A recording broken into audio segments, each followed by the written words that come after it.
সিজারের পর সেলাই কেটে গিয়ে একই জায়গায় যে দুবার সেলাই পড়বে সেটা কখনোই ভাবিনি। বেশ কিছু ভিডিওর কমেন্টে তোমরা দেখেছি আমার ওটির এক্সপিরিয়েন্স জানতে চেয়েছো, তো আজকের ভিডিওতে সেটাই তোমাদের সাথে শেয়ার করব। সো হ্যালো এভরিওয়ান, সবাই কেমন আছো? আশা করি ভালো আছো, আমিও বেশ ভালো আছি। তো তোমরা তো জানোই যে এপ্রিল মাসের 23 তারিখে আমার ডেলিভারি ডেট ছিল, তবে আমার ডেলিভারি হয়ে গেছে এপ্রিল মাসের 3 তারিখে। 3 তারিখে হঠাৎ করেই ভোরবেলায় আমার তাড়াহুড়ো করে হাসপাতালে যেতে হয়, যেহেতু আমার ওয়াটার ব্রেক হয়েছিল। আমি কিন্তু তখনও জানতাম না যে আমার ওই দিনই ডেলিভারি হয়ে যাবে, কারণ আমার কিন্তু কোনো রকম পেন ওঠেনি, নর্মালি ছিলাম, হালকা হালকা ব্যথা করছিল। তো আমরা হাসপাতালে পৌঁছেছিলাম সকাল 6টায়। তো ওখানে চেক আপ করেছে, তারপরে হচ্ছে বড় ডাক্তার যখন এসেছে আস্তে আস্তে ওই 10টা বেজে গেছিল। আমাকে উনি দেখার পর উনি তো সঙ্গে সঙ্গে বলে দিয়েছে যে এক্ষুনি ওটি করতে হবে।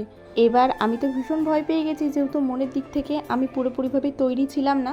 আর প্রথম থেকেই আমার ইচ্ছে ছিল যাতে নর্মাল ডেলিভারি হয়, যেহেতু আমার কোনো রকম সমস্যা ছিল না। যদি 1-2 দিন সময় দিতে হয়তো নিজেকে মনের দিক থেকে শক্ত করতে পারতাম, তবে সেই মুহূর্তেই যেহেতু ওটি করতে বলেছে তো আমি না ভীষণ ঘাবড়ে গেছিলাম। তারপরে আমার হাজবেন্ড যেহেতু সঙ্গে ছিল না, আর ওরা তখন ওখান থেকে ছাড়তো না, আমাদের বনসই দিয়ে তারপরে ওখান থেকে বেরোতে হতো। আর ওরা না আমাদের বলে দিয়েছিল যে বেশি দেরি করা যাবে না। এবার আমরা কিন্তু সবাই ভয় পেয়ে গেছিলাম। তো তারপরে ডিসিশন নেওয়া হলো যে হ্যাঁ ঠিক আছে, এখানেই করানো হবে। তোমাদের মধ্যেই একজন আমাকে দেখলাম জিজ্ঞেস করেছে যে আমার যেহেতু সিজার হয়েছে আমাকে কি কপাটি পরানো হয়েছে। ওটি রুমে নিয়ে যাওয়ার আগেই আমাকে কিন্তু বলা হয়েছিল যে কপাটি দেওয়া হবে, তো সেই কারণে একটা সই করতে বলেছিল। আমি বলেছিলাম নেব না, তো সেই কারণে আমার কিন্তু ওখানে একটা লিখিত দিতে হয়েছে যে পরবর্তীকালে কোনো সমস্যা হলে ওরা দায়ী না।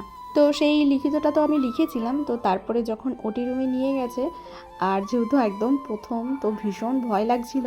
আমার সঙ্গে কিন্তু আরও একজনের সিজার হয়েছিল, মানে দুজনের পাশাপাশি সিজার হয়েছে। ওর ডেলিভারিটা না আগে হয়ে গেছিলো, কারণ হচ্ছে ওই যে সিদ্ধারাই যে সুচটা দেয় ওটা ফোটাতে ফোটাতে আমার যে কতটা সময় লেগে গেছিলো। 5 থেকে 7 বার ওটা দেওয়ার চেষ্টা করেছে, কিন্তু কোনো মতেই মানে পুরো সুচটা ভেতর দিকে যাচ্ছিল না। আর আমার এদিকে তো ভীষণ ব্যথা করছিল। তারপরে যাই হোক ওটা তো দেওয়া হলো। এবার পেটের দিক থেকে আস্তে আস্তে পায়ের দিকে পুরো অবশ হওয়া শুরু করে দিয়েছে।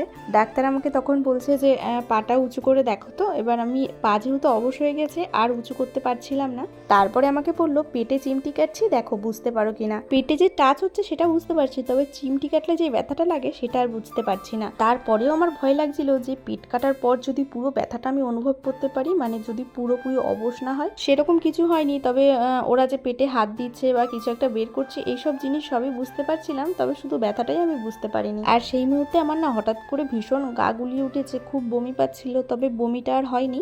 আর হঠাৎ করে বুকের বাঁ সাইডে ভীষণ ব্যথা শুরু হয়ে গিয়েছিল, হয়তো টেনশানে হচ্ছিল এই জিনিসটা। তো ভালোভাবে ডেলিভারি হয়ে যাওয়ার পর ওই দুপুর 2-2:30টার দিকে আমাকে বেডে দিয়েছিল। সন্ধ্যের পর থেকে আস্তে আস্তে কিন্তু আমার পেটের সেন্স এসেছে। তো যত বেশি সময় যাচ্ছে তত যেন যন্ত্রণাটা আরো বেশি বেড়ে যাচ্ছিল। একটা সময় গিয়ে মনে হচ্ছিল আমার পেটটা যেন শুধু শুধু কেটে ওইভাবে ফেলে রেখেছে। ভীষণ পরিমাণে যন্ত্রণা করছিল, আর ভাবছিলাম এই রাতটা কখন শেষ হবে।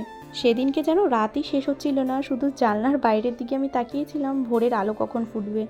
আর একটু জল খাওয়ার জন্য যেন পুরো জীবনটাই বেরিয়ে যাচ্ছিল। রাতের বেলা ওই 2 ঢোকের মতন জল দিয়েছিল, তো পরের দিন সকালে ওই 10টার পর আমাকে জল খেতে দিয়েছে। আর পরের দিন সকালে যখন আমাকে একা একা উঠে বসতে বলেছিল, সেটা যে কি মারাত্মক ছিল, কারণ ওই মুহূর্তে সেলাই ভীষণ পরিমাণে টান লাগে। আর তোমাদের যে বললাম সিজারের পর 2বার সেলাই করা হয়েছে, ওটা কিন্তু ওই যে আমার সাথে যে মেয়েটার ওটি হয়েছিল ওর কিন্তু হয়েছিল।